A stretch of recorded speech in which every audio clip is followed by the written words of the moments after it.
Je ne me souviens plus de ce que j'ai fait à Noël 1993, mais je sais que je suis resté chez moi au réveillon de la Saint-Sylvestre.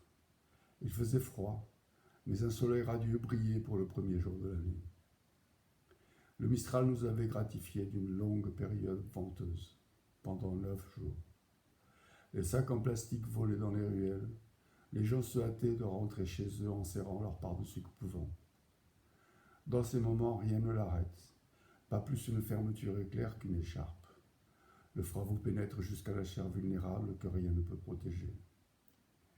9 jours qui vous paraissent un mois, on se sent harcelé par cette force qu'on sent venir de loin. Elle charrie le froid des montagnes par la vallée du Rhône qui canalise le vent en augmentant sa vitesse et sa froidure. Il purifie l'air.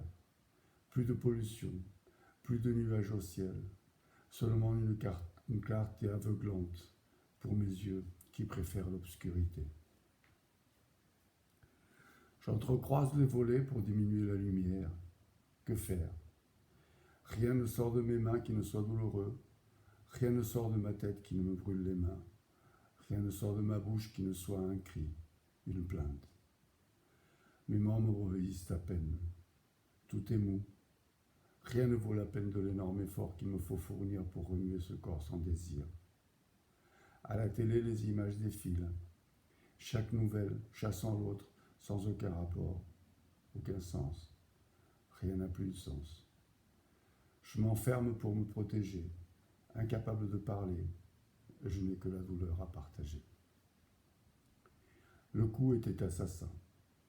Les attaques de ceux qui veulent vous priver de votre liberté sont sournoises et visent ce que l'on a le plus important.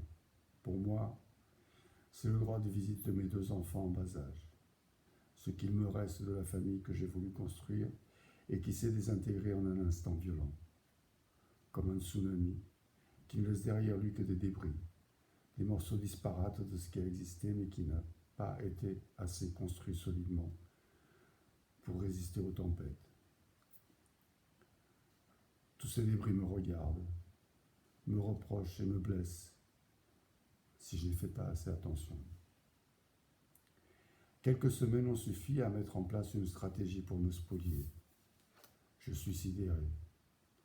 La vie est un fardeau et les quelques kilos de chair qui la contiennent sont lourds à déplacer, difficiles à nourrir. Chaque jour, la solitude devient plus oppressante. Je n'ai rien à dire sinon mon état, ma déception et l'injustice que je subis.